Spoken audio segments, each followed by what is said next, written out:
I made a post the other day talking about how being single and happy about it is considered to be a radical form of protest. And I talked about some of the hate that I have gotten from posts that I have shared, both past and present. And a woman on my YouTube channel actually commented and said, of course you're going to get a lot of hate because you're saying all these things and you're also a black woman. And that, like, that made me think, that made me pause. Because, yes, I mean, white women say these things and they get hate. But it's going to even more so happen with black women because of a couple of reasons. I'm going to get the hate from black men because they fetishize white women, Hispanic women, women who are white presenting, and they put us down. They hate us. So it's offensive to them. How dare you be content? I don't want you. You should be hurt by this. And I don't give a shit. Now, I'm gonna be honest with you guys. I didn't really get a lot of hate from white men. I can count on one hand the hate that I got from white men. But if I did get any hate from white men, it's more than likely going to be for the same reasons that black men say the hateful things that they say. And also because being a black woman, I'm not supposed to have a voice. I'm not supposed to have any rights, you know. I'm supposed to be grateful and humble for the people that do actually like me. I should be thankful that anybody's paying attention to me. Now, the hate that I get from white women, both aggressively and passive aggressively, it's because of this like Christopher Columbus idea of whatever you have, it should be mine.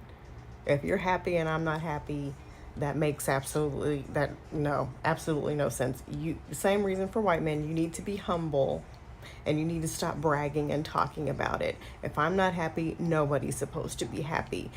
You're talking too much. You're too aggressive.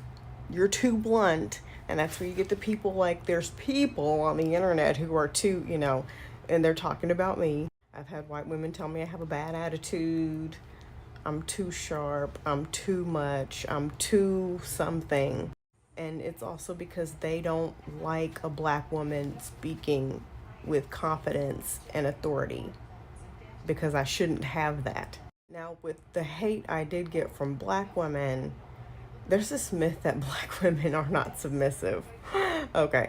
I have met so many black women, and I used to be this type as well, who would give everything to just have a man in their life. This whole who gets served first, your kids or your children, who gets the bigger piece of chicken, that's the black community right there. Get mad if you want to, I'm just being honest.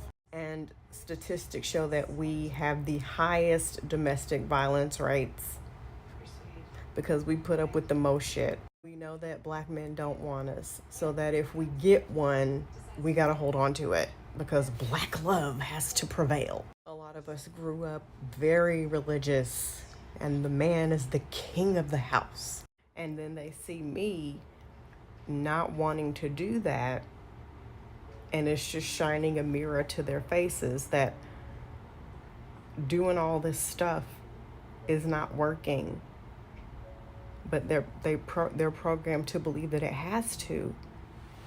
So my choice to not participate in that feels like an attack on them. And I've even been told by black women too that my standards are radical, and going back to white women, they label my happiness trauma. They're more likely to say that it's hyper independence and it's trauma. Black women say the trauma thing too, but that more so comes from white women. My happiness is trauma. My happiness is hyper independence. Black women will say my happiness, my standards are radical. and extreme. And I just really think that's, I really think that's unfortunate that simply saying, I want to be treated with love and respect is radical. I would have never thought that helping women realize their worth and being like, hey guys, this isn't good, this is a bad situation to be in and we should expect more. I didn't know that was harsh and aggressive. A black woman being happy and content with her life feels like such an attack on people, because we're supposed to be at the bottom of the leaderboard. We're not supposed to have happiness. We're supposed to be taking care of everybody else and carrying the world on our back and being grateful for the opportunity to do so. So you have a black woman, several black women who say, I don't want that. I don't subscribe to that. I have boundaries. I'm not going to settle. I'm content with my life. And I want other women to feel the same way. And people hate it. They hate it. It's like when I say, I don't think I'll ever get married again. It just really doesn't seem like something that I would want to do. And then I get comments from people saying, well, you don't have to worry about that because nobody's ever going to marry you because black women rarely ever get married. And then I'm like, well, even if that is true, okay. And they they short circuit. Me as a black woman being happy and content is seen as a radical form of protest, because life, liberty, and the pursuit of happiness was never made for me in mind. It was never meant for any black person in mind, but especially not for me. And I'm gonna stay fucking up the patriarchy and fucking up white supremacy.